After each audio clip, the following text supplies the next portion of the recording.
A year since October 7th, families are left holding on to hope that their loved ones will still return home. Well, joining us now is one of those holding on to hope, Yarden Gonen. Her younger sister, Romi, is 23 years old. She was kidnapped from the Nova Music Festival on October 7th. Yarden, thank you so much for being here. I really appreciate it. Did you ever imagine that 6 months later you would still be waiting for your sister's release? Gosh, no. I was sure it would happen in a week, 2 weeks tops. I never imagined it would take so long. You know, even at the first deal, at November deal, you showed here a bunch of pictures and videos, and I was like, oh my God, I want that so badly that my sister be home, and that I can't wait to us to be reunited with her. And it feels like it slips right under our fingers because she was the category that's supposed to be released on November's deal. Right, they were supposed to release all the women. Hamas broke it.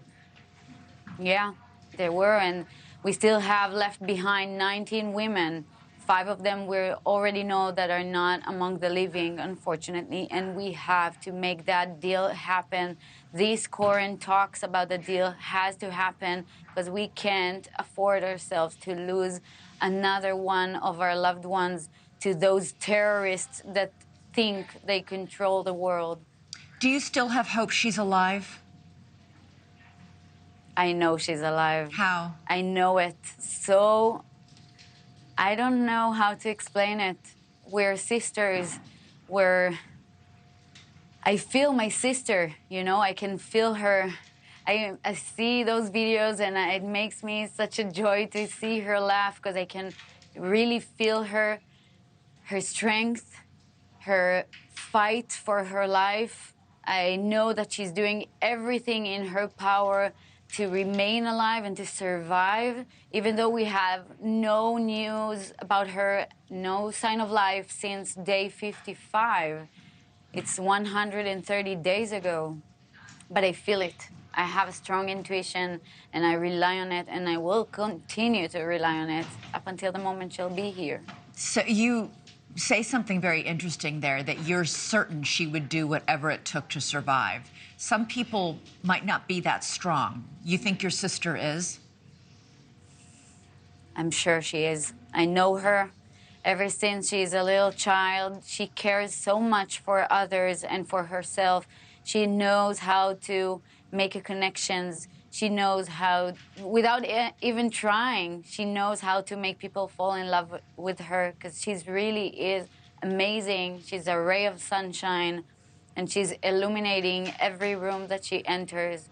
So I know she's doing anything she can for her and others' survivals, and I'm sure she's managing it. Really hope that she's not alone so she can treat others like her family, and will give her more strength even to continue fight for their lives. There are many families of the hostages in Israel who've been protesting, and those protests have grown louder and larger in Israel over the past few days, weeks, and months. There is enormous pressure right now on Prime Minister Benjamin Netanyahu to do more. Many feel that he's prioritizing killing Hamas over freeing the hostages. Are you satisfied that he's doing everything he can be doing, or are you also frustrated? Unfortunately, they are not here.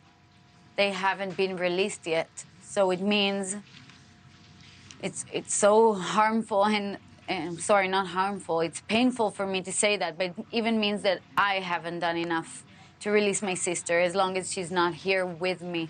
So it surely means that none of the decision makers have done enough to release her. And I want to rely on him and I don't have a choice, but I'm putting my trust in him that he's looking at her and all the other hostages like their own family.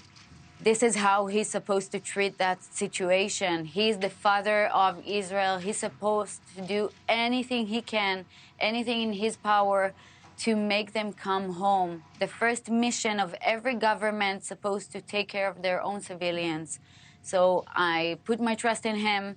But not only in him, we should all remember that this is an international problem. We have over 20 other countries' civilians that are still underneath the ground, held by those terrorists that aim to reclaim this world to be their own.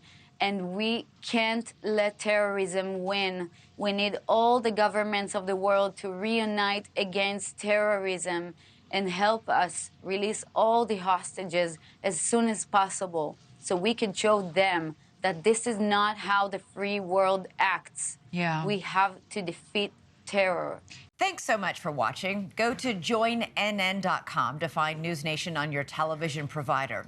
And don't forget to click the red subscribe button below to get more of NewsNation's fact-driven, unbiased coverage.